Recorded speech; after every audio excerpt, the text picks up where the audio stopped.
Welcome back to my channel. നമ്മുടെ പുതിയ വീഡിയോയിലേക്ക് എല്ലാവർക്കും സ്വാഗതം. അപ്പോൾ ഇന്നത്തെ ഒരു ചെറിയ വീഡിയോ ആണ് കേട്ടോ.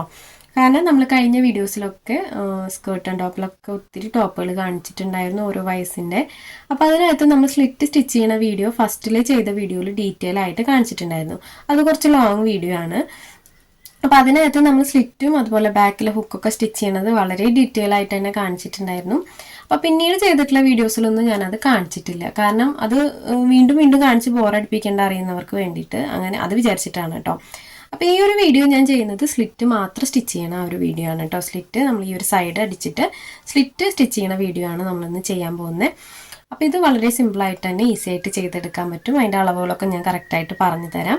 അപ്പോൾ നേരെ വൈകാതെ നമുക്ക് വീഡിയോ നോക്കാം. അപ്പോൾ ആദ്യം തന്നെ നമുക്ക് സ്ലിറ്റ് സ്റ്റിച്ച് ചെയ്യാനായിട്ട് ഇതിൻ്റെ അളവൊന്ന് നോക്കാം. അതായത് നമുക്ക് സ്ലിറ്റ് സ്റ്റിച്ച് ചെയ്യുമ്പോൾ നമ്മളെപ്പോഴും ഈ ഒരു എൻഡ് വശം ഉണ്ടല്ലോ, ഈ ഒരു എൻഡ് വശത്ത് നിന്ന് മേലേക്കാണ് നമ്മൾ ഒരു 3 ഇഞ്ച് അടയാളപ്പെടുത്തി കൊടുക്കേണ്ടത്. ഈ ഒരു പോയിന്റിലാണ് നമ്മൾ സ്ലിറ്റ് സ്റ്റിച്ച് ചെയ്യേണ്ടത്. അപ്പം ഇങ്ങനെ സ്ലിറ്റ് സ്റ്റിച്ച് ചെയ്യുമ്പോൾ കറക്റ്റായിട്ടാണ് വരിക കേട്ടോ. അതായത് നമുക്ക് ഈ ഒരു താഴത്തെ ഈ ഒരു ഭാഗം ഉണ്ടല്ലോ, ഈ ഒരു ഭാഗത്ത് നിന്ന് നമ്മൾ മേലേക്ക് എത്രയാണ് ഒരു 3 ഇഞ്ചാണ് നമ്മൾ അടയാളപ്പെടുത്തേണ്ടത്. അപ്പോൾ ഈ ഒരു 3 ഇഞ്ച് ജസ്റ്റ് ഇതുപോലെ വരച്ചിട്ട് കൊടുക്കുക. ഇതിലേക്കാണ് നമ്മൾ ഷേപ്പ് വരച്ചു കൊടുക്കേണ്ടത്. അപ്പം നമുക്ക് ഷേപ്പ് ഏതാണെന്ന് വെച്ച് കഴിഞ്ഞാൽ അതിനകത്ത് വരച്ചു കൊടുക്കുക കേട്ടോ. നമ്മൾ ഇപ്പോൾ 1 ഇഞ്ചാണ് എക്സ്ട്രാ കൊടുത്തിട്ടുള്ളതെന്ന് വെച്ച് കഴിഞ്ഞാൽ 1 ഇഞ്ചിനനുസരിച്ചിട്ട് നിങ്ങളിതുപോലെ വരച്ചു കൊടുക്കുക. അപ്പോൾ നമുക്ക് മാർക്ക് ചെയ്യുമ്പോൾ അതിലുണ്ടായിരിക്കും കേട്ടോ. ഞാൻ ജസ്റ്റ് നിങ്ങൾക്ക് കാണാൻ വേണ്ടി ഇതിനകത്ത് വരച്ചു എന്നേ ഉള്ളൂ. അപ്പോൾ ഇതുപോലെയാണ് വരുന്നത്. 1 ഇഞ്ചിലേക്ക് ഞാനിവിടെ കൊടുത്തിട്ടുണ്ടായിരുന്നത് 1.5 ഇഞ്ചാണ്. അപ്പോൾ 1.5 ഇഞ്ചിൽ ഇതുപോലെ ഷേപ്പ് വരച്ച് ഈ ഒരു പോയിന്റിൽ നിർത്തിയിട്ടുണ്ട്. അപ്പോൾ ഇതാണ് കേട്ടോ നമ്മുടെ സ്റ്റിച്ചിങ് പോയിന്റ് വരുന്നത്. അപ്പോൾ ഇതുപോലെ ഞാൻ വരച്ച് നിർത്തിയിട്ടുണ്ട്. ഇനി നമുക്കിത് സ്റ്റിച്ച് ചെയ്യാൻ എങ്ങനെയാണെന്ന് നോക്കാം കേട്ടോ. അപ്പോൾ ഇതുപോലെയാണ് വരുന്നത്. രണ്ടിൻ്റെയും നല്ല വശങ്ങളാണ് നമ്മൾ ചേർത്ത് വെച്ചിട്ടുള്ളത്. അപ്പോൾ രണ്ടിൻ്റെയും നല്ല വശങ്ങൾ ഷോൾഡർ കറക്റ്റാക്കി വെച്ച് കൊടുത്തതിന് ശേഷം ചേർത്ത് വെച്ചിട്ടുണ്ട്. ഇനി നമുക്കിത് ഇതുപോലെ തന്നെ ഇതുപോലെ സ്റ്റിച്ച് ചെയ്ത് കൊണ്ടുവന്നിട്ട് ഈ ഒരു പോയിന്റിൽ നിർത്താം. ഈ ഒരു പോയിന്റിൽ സ്റ്റിച്ചിങ് നിർത്താം. അപ്പോൾ ഞാൻ കാണിക്കാം കേട്ടോ എങ്ങനെയാണ്. അപ്പോൾ ഇതുപോലെ നമുക്ക് ഈ ഒരു എൻഡിൽ നിന്ന് സ്റ്റിച്ചിങ് സ്റ്റാർട്ട് ചെയ്യാം. ഈ സ്റ്റിച്ചിങ് നമ്മൾ ഇതുപോലെ ഇവിടെ ഒന്ന് ലോക്ക് ചെയ്യുക. ലോക്ക് ചെയ്തതിന് ശേഷം ഈ ലൈനിൽ കൂടെ സ്റ്റിച്ച് ചെയ്യുക. സ്റ്റിച്ച് ചെയ്ത് കൊണ്ടുവന്നിട്ട് കണ്ടോ, നമ്മൾ ആ കൊടുത്തിട്ടുള്ള ആ 3 ഇഞ്ച് പോയിന്റിൽ ഇതുപോലെ നീഡിൽ മാത്രം ഒന്ന് കുത്തി നിർത്തുക. നീഡിൽ ഇതുപോലെ സൂചി ഇതുപോലെ കുത്തി നിർത്തിയതിന് ശേഷം നമുക്ക് ഈ ഒരു ഫൂട്ട് മാത്രം പൊന്തിച്ചു കൊടുക്കാം. ഈ ഒരു ഫൂട്ട് നമ്മൾ പൊന്തിച്ചു കൊടുക്കുക. അതിന് ശേഷം ജസ്റ്റ് ഈ ക്ലോത്ത് ഇങ്ങനെ തിരിച്ചു വയ്ക്കുക.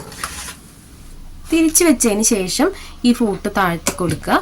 ഇനി നമുക്ക് ആ ലൈനിൽ കൂടെ തന്നെ വീണ്ടും കണ്ടിന്യൂസ് ആയിട്ട് സ്റ്റിച്ച് ചെയ്തെടുക്കാം. അല്ലോ, സ്റ്റിച്ച് ചെയ്തതിന് ശേഷം നമുക്ക് ഇവിടെ ലോക്ക് ചെയ്തിട്ട് സ്റ്റിച്ചിങ് അവസാനിപ്പിക്കാം. അപ്പോൾ ഇതിനകത്തുണ്ടല്ലോ നമുക്കിനി നമ്മൾ വേറെ എക്സ്ട്രാ സ്റ്റിച്ചിങ് ഒക്കെ കൊടുക്കണ്ടെങ്കിലോ ഇതുപോലെ സ്റ്റിച്ച് ചെയ്തിട്ട് നമ്മൾ ഈ ഒരു പോയിന്റിൽ തന്നെ കൊണ്ടു നിർത്തണം കേട്ടോ. അതായത് നമ്മൾ ഈ ഒരു എഡ്ജിൽ നമ്മളിവിടെ കണ്ടോ, ഈ ഒരു പോയിന്റിൽ ഈ ഒരു പോയിന്റിലേക്ക് തന്നെ നമ്മൾ വീണ്ടും സ്റ്റിച്ചിങ് നിർത്തണം. അല്ലെങ്കിൽ നിങ്ങൾ ഇതുപോലെ ഇവിടെ സ്റ്റിച്ച് ചെയ്ത് നിർത്തി കഴിഞ്ഞാൽ സ്ലിറ്റ് ഇവിടെയും ഈ ഒരു സ്റ്റിച്ച് ഇവിടെ ആയിട്ടും പോകും. അപ്പോൾ നമ്മളെപ്പോഴും ഇതുപോലെ സ്റ്റിച്ച് ചെയ്തിട്ട് ഇവിടെ തന്നെ കൊണ്ടു നിർത്തുക. ഇനി നമ്മളൊന്ന് ടൈറ്റാക്കി കൊടുക്കുകയാണെങ്കിൽ ഇതുപോലെ സ്റ്റിച്ച് ചെയ്തിട്ട് ഈ ഒരു പോയിന്റിൽ തന്നെ കൊണ്ടു നിർത്തണം. അപ്പോൾ ഇതുപോലെ ഇവിടെ സ്റ്റിച്ച് ചെയ്ത് നിർത്തിയിട്ടുണ്ട്. ഇനി നമുക്കിത് സ്ലിറ്റ് എങ്ങനെയാണ് സ്റ്റിച്ച് ചെയ്യാൻ നോക്കാം. ഇതുപോലെ മറിച്ചു കൊടുക്കുക. കണ്ടോ, കറക്റ്റായിട്ട് മറിച്ചു കൊടുക്കുക. അപ്പോൾ ഇതിൻ്റെ നല്ല വശങ്ങളാണ് നമ്മൾ താഴേക്ക് ചേർത്ത് വെച്ചിട്ടുള്ളത്. ഇനി ഇത് നമുക്കിങ്ങനെ ലൈനിങ്ങും മെയിൻ ക്ലോത്തും നമ്മൾ ഇതുപോലെ തുറന്നു നോക്കുമ്പോൾ കേട്ടോ ഇങ്ങനെയാണ് വരിക. ഇനി ഇതാണ് നമ്മൾ ഈ 2 സൈഡിലെ ഈ പീസുകളുണ്ടല്ലോ, ഇതാണ് നമ്മൾ ഉള്ളിലേക്ക് ഫോൾഡ് ചെയ്ത് കൊടുക്കേണ്ടത്. ഇതിനി നിങ്ങൾക്ക് വീതി കൂടുതലായിട്ട് തോന്നുകയാണെങ്കിൽ ഉണ്ടല്ലോ ഇത് കറക്റ്റായിട്ട് വെച്ചിട്ട് ഒന്ന് വീതി കുറച്ച് കൊടുക്കാം കേട്ടോ. നിങ്ങൾക്ക് വീതി കൂടുതലാണെന്ന് തോന്നുകയാണെങ്കിൽ ഇതുപോലെ ഒന്ന് കട്ട് ചെയ്ത് കൊടുത്താൽ മതി. അപ്പോൾ ഇതുപോലെ ആക്കിയിട്ടുണ്ടെങ്കിൽ നമുക്ക് സ്ലിറ്റ് സ്റ്റിച്ച് ചെയ്യാൻ നോക്കാം. അപ്പോൾ ഇതുപോലെ നല്ല വശം ഉള്ളിലേക്കാക്കി വെച്ച് കൊടുക്കുക. അതിന് ശേഷം ഇതിങ്ങനെ മറിച്ചു കൊടുക്കുക. മറിച്ചു കൊടുക്കുമ്പോൾ കാണാം ഇതുപോലെ വരുന്നത്. ഇനി ഈ ഒരു 2 സൈഡിലെ ക്ലോത്ത് നമ്മൾ ഉള്ളിലേക്ക് മടക്കി കൊടുത്തിട്ട് സ്ക്വയർ ആക്കിയിട്ട് സ്റ്റിച്ച് ചെയ്തെടുക്കണം. അപ്പം ഞാൻ അത് കാണിക്കാട്ടെ എങ്ങനെയാണെന്ന്. ജസ്റ്റ് ഇതുപോലെ പ്രസ് ചെയ്ത് കൊടുക്കുന്നുണ്ട്. ഇനി ഈ ഒരു പീസ് ഇതുപോലെ ഫോൾഡ് ചെയ്ത് കൊടുക്കുക.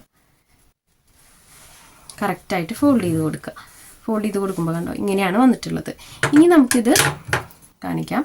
ഈ ഇതിൻ്റെ അരികിലൂടെ ഇതുപോലെ സ്റ്റിച്ച് ചെയ്ത് വന്നിട്ട് ഈ ഒരു പോയിന്റ് ഉണ്ടല്ലോ, ഈ ഒരു പോയിന്റിൻ്റെ മേലേക്കായിട്ട് നിർത്തണം. ഇതുപോലെ സ്ക്വയർ ആക്കി കൊണ്ടുവരിക. കണ്ടോ, അതുപോലെ തന്നെ നമ്മൾ താഴേക്ക് സ്റ്റിച്ച് ചെയ്ത് കൊടുക്കണം. അപ്പോൾ ഞാൻ ഇതുവരെ കാണിക്കാട്ടെ എങ്ങനെയാണ്. അപ്പോൾ ഇതിൻ്റെ എൻഡിലൂടെ നമുക്ക് ഇതുപോലെ സ്റ്റിച്ച് ചെയ്തിട്ട് ഈ ഒരു പോയിന്റിൽ കൊണ്ട് നിർത്താം. ഈ ഒരു പോയിന്റിൽ കൊണ്ട് നിർത്തിയിട്ടുണ്ട്. നമ്മൾ നേരത്തെ ചെയ്തിട്ടുണ്ടല്ലോ സെയിം മെത്തേഡ് തന്നെ ഫൂട്ട് മാത്രം പൊന്തിച്ച് കൊടുക്കുക. അത് നീഡിൽ അവിടെ കുത്തി നിർത്തിയിട്ട് ദേ ഈ ക്ലോത്ത് ഇങ്ങനെ തിരിച്ചു വയ്ക്കുക. തിരിച്ചു വെച്ചിട്ട് ആ ലൈനിൽ കൂടെ ഇവിടെ വരെ സ്റ്റിച്ച് ചെയ്യാം. ഇവിടെ വരെ സ്റ്റിച്ച് ചെയ്യുമ്പോൾ നമ്മൾ എന്ത് ചെയ്യണം എന്നറിയോ, ഇപ്പുറത്തെ ക്ലോത്ത് ഇതുപോലെ ഫോൾഡ് ചെയ്ത് കൊടുക്കണം. ഇതുപോലെ ഫോൾഡ് ചെയ്ത് കൊടുക്കുക. അപ്പോൾ ഇവിടെ കണ്ടോ കറക്റ്റ് സ്ക്വയർ ആയിട്ട് വന്നിട്ടുണ്ട്. ഇനി നമുക്ക് ആ ലൈനിൽ കൂടെ ഈ ഒരു പോയിന്റ് വരെ സ്റ്റിച്ച് ചെയ്തെടുക്കാം. ഇനി ഈ ഫൂട്ട് താഴ്ത്തി കൊടുത്തിട്ട് നമ്മൾ ആ ഫോൾഡ് ചെയ്ത ക്ലോത്തിൻ്റെ പോയിന്റിൽ നമ്മൾ സ്റ്റിച്ചിങ് നിർത്തിയിട്ടുണ്ട്. ഇനി നമുക്ക് നേരത്തെ ചെയ്ത സെയിം മെത്തേഡ് തന്നെ ഈ ഫൂട്ട് പൊന്തിച്ച് കൊടുക്കുക. അതുപോലെ ദേ ക്ലോത്ത് തിരിച്ചു വയ്ക്കുക. ആ ഫോൾഡ് ചെയ്ത പീസ് കറക്റ്റായിട്ട് എൻഡ് വരെ സ്റ്റിച്ച് ചെയ്തെടുക്കുക.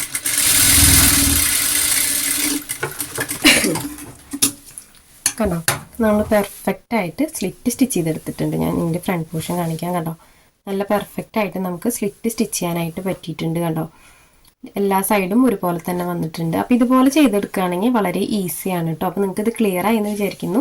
അപ്പോൾ ഞാൻ ജസ്റ്റ് കാണിച്ചു എന്നേ ഉള്ളൂ, ഒരു ചെറിയ വീഡിയോ ആയിട്ട് നിങ്ങൾക്ക് കാണിച്ചു എന്നേ ഉള്ളൂ കേട്ടോ. അപ്പോൾ എപ്പോഴും നമ്മൾ ഈ സ്ലിറ്റ് സ്റ്റിച്ച് ചെയ്യണത് വീണ്ടും വീണ്ടും പറയണ്ടെന്ന് വിചാരിച്ചിട്ടാണ് കേട്ടോ ഞാൻ ഇതൊരു ചെറിയ വീഡിയോ ആയിട്ട് ചെയ്തത്.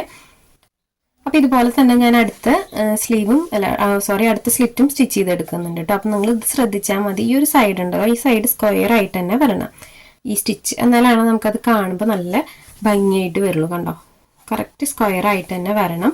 അപ്പോൾ ഈ ഒരു സൈഡിലെ സ്ലിറ്റും ഞാൻ അതുപോലെ തന്നെ ചെയ്തെടുക്കുന്നുണ്ട് കേട്ടോ. അപ്പം ഞാനിവിടെ 2 സ്ലിറ്റും സ്റ്റിച്ച് ചെയ്തെടുത്തിട്ടുണ്ട് കേട്ടോ. അപ്പോൾ നിങ്ങൾക്ക് ക്ലിയർ ആയി എന്ന് വിചാരിക്കുന്നു. ഇത് ഒത്തിരി റിസ്ക് ഉള്ള പരിപാടിയൊന്നുമല്ല, വളരെ സിമ്പിളായിട്ട് തന്നെ നമുക്ക് ചെയ്തെടുക്കാനായിട്ട് പറ്റും. അപ്പോൾ എല്ലാ വീഡിയോസിലും ഞാനത് ക്ലിയർ ആയിട്ട് കാണിക്കുന്നില്ല. അപ്പോൾ ക്ലിയർ ആയിട്ട് കാണിച്ച വീഡിയോ ആണെങ്കിൽ ഒരുപാട് ലെങ്ത്താണ്. അപ്പോൾ ഞാൻ ഇനി അത് എപ്പോഴും അതന്നെ പറയണ്ടേ വിചാരിച്ചിട്ട് ഞാൻ സ്ലിറ്റിൻ്റെ മാത്രമായിട്ടൊരു വീഡിയോ ചെയ്തതാണ് കേട്ടോ. അപ്പോൾ ഇത്രയേ ഉള്ളൂ ഇന്നത്തെ വീഡിയോ എല്ലാവർക്കും ഇഷ്ടപ്പെട്ടു എന്ന് വിചാരിക്കുന്നു. വീഡിയോ ഇഷ്ടപ്പെട്ടാൽ ലൈക്ക് ചെയ്യാനും കമൻറ്റ് ചെയ്യാനും മറക്കരുത്. യൂസ്ഫുൾ ആയി തോന്നുകയാണെങ്കിൽ ഒന്ന് മറ്റുള്ളവർക്കായിട്ട് ഷെയർ ചെയ്ത് കൊടുക്കണം. നമ്മൾ സ്റ്റിച്ചിങ് ഒക്കെ പഠിക്കുന്ന ആളുകളുണ്ടല്ലോ, നിങ്ങളുടെ ഫ്രണ്ട്സൊക്കെ, അപ്പോൾ അവർക്കൊന്ന് ഷെയർ ചെയ്ത് കൊടുക്കാം കേട്ടോ. അപ്പോൾ ഇത്രയേ ഉള്ളൂ. പുതിയൊരു വീഡിയോ ആയിട്ട് നമുക്ക് ഉടനെ തന്നെ വരാം. ബൈ.